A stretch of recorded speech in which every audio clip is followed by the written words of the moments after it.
चेनेलखौ subscribe खालायखौबो subscribe खालायदो आरो बे खाथिनि बेल आइकन बेलखौबो थुनानै होदो जाहाथे मोजां भिडिअआ थाबनो सहैनाय बायदि। आं दिनै मोनसे निउस लानानै फैलायबाय। गेमस्रि दैमारिया गावनि फैनो गोनां मिउजिक भिडिअखौ फेसबुक पेजआव होनानै होबाय। गाबोन फुङावनो भिडिअखौ नुनो मोनसिगोन। भिडिअनि नामा जाहैबाय प्लास्टिकनि गाब बिबार। बबे चेनेलाव होगोन खिन्थानानै होआखै।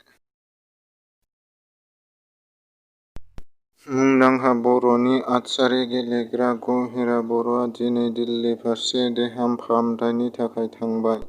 बिथाङा गावनि मोखां बिजाब पेजनि गेजेरजों गावखौ हेफाजाब होनायफोरखौ साबायखर बावहरदों। 28 जानुवारिनिफ्राय ड्राइभार गैयै मेट्र' ट्रेन खारहोगोन। बेखौ 2017 मायथाइनिफ्राय जागायजेन्दोंमोन आरो 28 दिसेम्बरखालि बे ट्रेनखौ खारहोगोन। बेखौ गाहाय मन्थ्रि नरेन्द्र मदीआ गिबिसिन बेखेवनानै होगोन।